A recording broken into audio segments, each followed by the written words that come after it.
Vous écoutez Télé-Soleil, la télévision communautaire autonome de Saint-Maxime-du-Mont-Louis, en Haute-Gaspésie.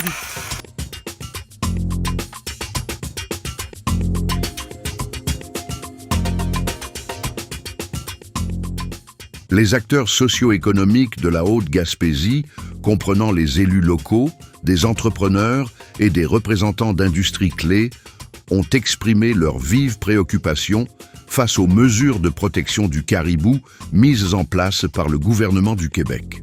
Lors d'une réunion à Sainte-Anne-des-Monts, ils ont unanimement demandé une révision urgente de ces mesures, qu'ils jugent excessivement contraignantes et préjudiciables à l'économie régionale. Ils soutiennent que les restrictions actuelles, en vigueur depuis 2019, ainsi que la proposition de créer une vaste zone de protection de 5000 km², entravent le développement de plusieurs secteurs essentiels. L'usine d'Amabois de Cap-Chat a dû temporairement cesser ses opérations, entraînant des pertes d'emplois en raison des difficultés d'approvisionnement en bois.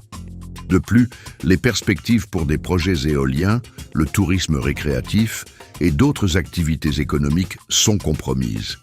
Les intervenants régionaux insistent sur la nécessité de concilier la protection du caribou avec le développement économique de la Haute-Gaspésie, une région déjà confrontée à des défis de dévitalisation. Ils demandent une intervention rapide du Premier ministre François Legault et de ministres concernés pour suspendre les mesures actuelles et engager un dialogue constructif afin de trouver des solutions durables. Le député de Gaspé, Stéphane Sainte-Croix, estime que la zone de protection du caribou projetée en Haute-Gaspésie est trop étendue et doit être réduite. Il comprend les inquiétudes des élus et des acteurs socio-économiques locaux, dont la récente fermeture de l'usine d'Amabois.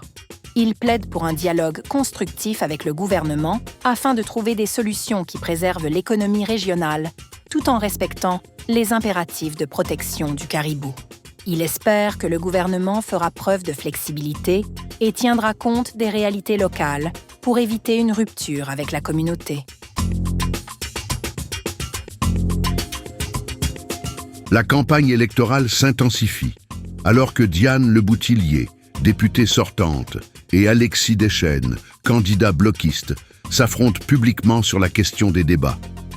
Leboutillier critique la proposition de Deschênes de tenir des débats dans chaque MRC, la jugeant excessive, et limite sa participation à 2 débats. Deschênes réplique en accusant Leboutillier de discrimination envers certains secteurs et insiste sur l'importance des débats pour répondre aux préoccupations des citoyens. Les tensions montent entre les 2 candidats, laissant présager une campagne électorale animée. La radio Cieux FM a exprimé son indignation face à une demande de l'équipe de Diane Leboutillier, qui exige que les médias ayant des liens familiaux ou professionnels avec des candidats se retirent de l'organisation des débats. La station, où travaille la conjointe du candidat bloquiste Alexis Deschênes, estime être directement visée. La directrice de Cieux FM critique l'approche de l'équipe Leboutillier, qu'elle juge hypocrite et perçue comme une tentative d'éviter un débat. Elle accuse également l'équipe de la députée sortante de manquer de courage et de mettre en danger la démocratie. Malgré la tension, Cieux FM maintient son invitation à un débat équitable. Ariane Fine a été nommée directrice adjointe du Centre de développement et de recherche en intelligence numérique de Matane. Forte d'une expérience en développement économique et d'une formation en droit et en ressources humaines, elle contribuera à la gestion de projets, au développement de partenariats et à la gestion des ressources humaines au sein du Cédrin. Son expertise est saluée par la direction du Cédrin, qui souligne son rôle dans le renforcement de la position du centre en tant que leader en intelligence numérique au Québec.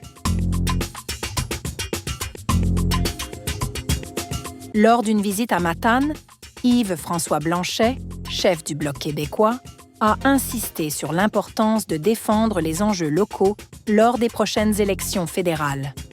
Il a critiqué l'idée de voter libéral pour l'unité nationale la considérant comme une soumission du Québec. Il a également dénoncé ce qu'il perçoit comme un double standard éthique en politique. Blanchet a souligné le rôle clé du Bloc dans la négociation avec les États-Unis et a promis de défendre les intérêts du Québec. Il a reproché aux autres partis d'ignorer les enjeux spécifiques à la Gaspésie, tels que les pêches, le bois d'œuvre, la culture et la langue québécoise, ainsi que la gestion de l'offre.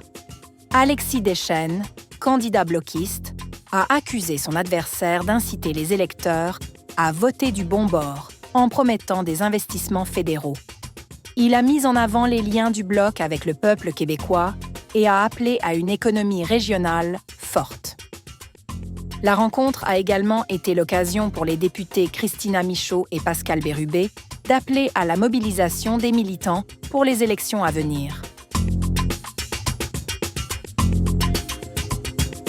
Les élus de l'Est du Québec réclament plus de souplesse dans l'utilisation du fonds Région et Ruralité, un outil essentiel pour le développement local.